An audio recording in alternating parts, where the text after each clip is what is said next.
వీళ్ళందరి నాయకత్వంలో విశాఖ ఉక్కు కార్మికులకు సంఘీభావం ప్రకటించడమే కాకుండా తెలుగుదేశం పార్టీ ఇప్పుడు కూటమి అధికారంలోకి వచ్చిన తర్వాత విశాఖ ఉక్కు పరిరక్షణ కోసం కేంద్రాన్ని ఒప్పిస్తాము, అవసరమైన నిధులు తీసుకొస్తామని చంద్రబాబు నాయుడు గారు చెప్పడం జరిగింది.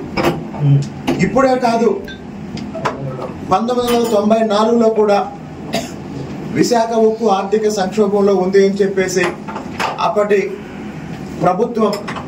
అప్పటి కేంద్ర ప్రభుత్వం విశాఖ ఉక్కుని ప్రైవేట్ పరం చేయాలని ప్రయత్నం చేస్తే ఎర్రవనాయుడు గారి నాయకత్వంలో తెలుగుదేశం పార్లమెంటు సభ్యులు చేసిన పోరాటం ఫలితంగా ప్యాకేజ్ ప్రకటించి ఆదుకున్న విషయం అందరికీ తెలుసు. ఇప్పుడు కొద్ది రోజుల క్రితం కేంద్ర ప్రభుత్వం విశాఖ ఉక్కుని నిలబెట్టడం కోసం, విశాఖ ఉక్కుని ప్రభుత్వ రంగంలోనే కొనసాగించడం కోసం జగన్మోహన్ రెడ్డి ప్రభుత్వం చేసిన విశాఖ ఉక్కుని ప్రైవేటు పరం చేయాలనే ప్రయత్నాల్ని తిప్పికొట్టడం కోసం భారీ ప్యాకేజ్ 11,440 కోట్లు చంద్రబాబు నాయుడు గారు ఢిల్లీ వెళ్లి 16,000 కోట్లు కేటాయిస్తే విశాఖ ఉక్కుని పరిరక్షించుకోవచ్చు అని ప్రధానమంత్రి గారికి తెలియజేసిన తర్వాత కొద్ది రోజుల్లోనే 11,440 కోట్ల రూపాయలతో కేంద్ర ప్రభుత్వం ప్యాకేజీ ప్రకటించింది. దీనిని బట్టి ఉత్తరాంధ్ర అభివృద్ధి కోసం, రాష్ట్రంలో ప్రభుత్వ రంగంలో ఉన్న పరిశ్రమల పరిరక్షణ కోసం, అలాగనే కొత్త పరిశ్రమల స్థాపన కోసం, పెట్టుబడులు తీసుకురావడం కోసం కూటమి ప్రభుత్వం ఎంత సీరియస్ గా, ఎంత చిత్తశుద్ధితో పనిచేస్తుందో ఇది ఒక పెద్ద సాక్ష్యం. కాబట్టి విశాఖ ఉక్కుని ప్రైవేట్ పరం చేయాలన్న జగన్మోహన్ రెడ్డి కుట్రల్ని తిప్పికొట్టడం జరిగింది. అలాగనే ఉత్తరాంధ్ర అభివృద్ధికి, పారిశ్రామికీకరణకి కూటమి ప్రభుత్వం చంద్రబాబు గారి నాయకత్వంలో ఎంత సీరియస్ గా పనిచేస్తుందనేది ఈరోజు ఉత్తరాంధ్ర ప్రజలకి, మొత్తం రాష్ట్ర ప్రజలకి ఈ సంఘటన ద్వారా, ఈ నిర్ణయం ద్వారా తెలియజేస్తున్నాం. కాబట్టి రాబోయే రోజుల్లో కూడా విశాఖతో పాటు రాయలసీమలోను, కోస్తాంధ్రలోను, ఉత్తరాంధ్రలోను ఇదే విధంగా వీలైనన్ని చోట ప్రభుత్వ రంగంలోను, ఇతర ప్రాంతాల్లో ప్రైవేటు పెట్టుబడులతో రాబోయే 5 సంవత్సరాల్లో 20 లక్షల ఉద్యోగాల కల్పనే లక్ష్యంగా లోకేష్ గారు ఒక మహాయజ్ఞాన్ని ప్రారంభించారు. కాబట్టి అది సాధించే లక్ష్యంతోనే ఇవన్నీ చేస్తున్నాం.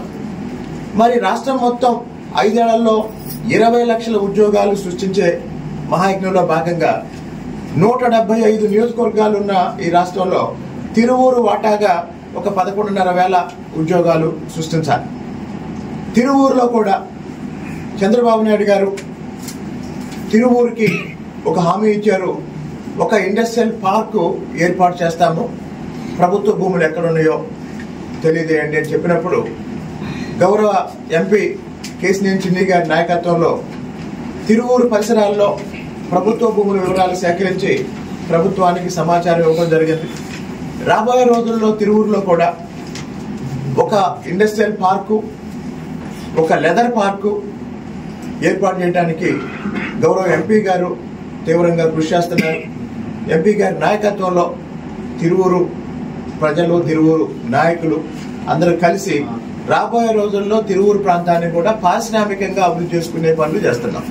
అదేవిధంగా ప్రతి ఇంటి నుంచి ఒక వ్యాపారవేత్తని తయారు చేయాలనే చంద్రబాబు నాయుడు గారి ఆశయానికి అనుగుణంగా తిరువూరు నియోజకవర్గంలో విద్యావంతులైన నిరుద్యోగుల్ని గత నెలలో ఒక 50 మందిని హైదరాబాద్ తీసుకెళ్లి అవుతుంది. దీనికి ఇప్పటికే జిల్లా వ్యాప్తంగా ఇతర ప్రాంతాల నుంచి కూడా దాదాపు 500 మంది రిజిస్ట్రేషన్ చేసుకోవడం జరుగుతుంది. భవిష్యత్తులో ఆ సంఖ్య ఇంకా పెరుగుతుంది. సార్, పట్టణంలో వస్తున్నారు, వెళ్తున్నారు. వీళ్ళందరికీ అవసరమైన విధంగా, వాళ్ళ అవసరానికి తగిన విధంగా మెయిన్ రోడ్లో 2 చోట్ల పబ్లిక్ టాయిలెట్స్ ఏర్పాటు చేయడానికి ప్రయత్నం చేస్తున్నాం. ఆ 2 ప్రాంతాలు ఏవి అనేది కూడా గుర్తించడం జరిగింది. చాలా త్వరలోనే అక్కడ పబ్లిక్ టాయిలెట్ నిర్మాణం మొదలు పెడతాం. ముందు అక్కడ జంగిల్ క్లియరెన్స్ చేసి దాన్ని అవసరమైన మరామతులు చేసిన తర్వాత స్థానికంగా చుట్టుపక్కల ఉండేవాళ్ళు వాడటం ప్రారంభిస్తే ఆ తర్వాత ఇక అది నిరుపయోగంగా ఉండకుండా పోతుంది కాబట్టి ఆ పని కూడా మొదలు పెడతాం. Okay sir.